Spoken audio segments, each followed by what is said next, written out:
এখন আমরা অবস্থান করছি শিব নদীতে। এটি রাজশাহী জেলার মোহনপুর উপজেলার কেশরহাট পৌরসভার অন্তর্গত কেশরহাট বাজারের উত্তর-পশ্চিম দিকে অবস্থিত এই নদীটি। বর্ষার শুরুর দিক চলছে এখন। খুব শীঘ্রই এখানে অতই পানি চলে আসবে। এই সময়টাতে নদীটি দেখতে অপূর্ব সুন্দর লাগে। চারপাশে সবুজে ঘেরা, হালকা বাতাস আর শান্ত পরিবেশ। সত্যিই এক অপূর্ব দৃশ্য। আমাদের এই অঞ্চলে এই নদীটিকে বিল বলে ডাকে। আশপাশের গ্রামীণ লোকজন সবাই এটাকে বিল বলে ডাকি আমরা। শিব নদী অনেকে বললে চিনবে না।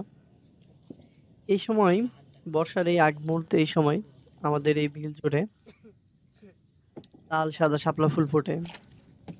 ফুলগুলো দেখতে এতটাই সুন্দর, দেখতেই পাচ্ছেন আপনারা, সেটা বলে বোঝানোর মতো না।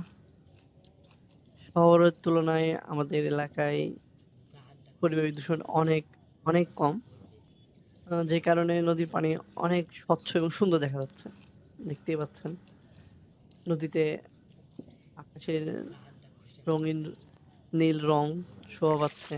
নদীর পানির দেখা যাচ্ছে আকাশ, শাপলার ঢেউ, চোখ ধাঁধানোর এক ছবি।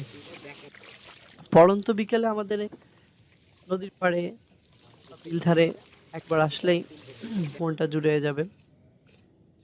অন্যরকম এক প্রশান্তির জায়গা। আপনারা চাইলে যে কেউ ঘুরতে আসতে পারেন। এটি কেশরহাট বাজার থেকে পশ্চিম দিকে সামান্য একটু আসলেই আপনারা দেখতে পাবেন আমাদের এই সুন্দর নদী। এটি মূলত কেশরহাট বাজার থেকে আমগাছি খলাগাছি যে রোডটা গেছে এই রোডের মাঝামাঝি আসলে হাতের ডান পাশে নদীটি দেখতে পাবেন। তো সকলকে আমন্ত্রণ জানাই, আসেন দেখতে।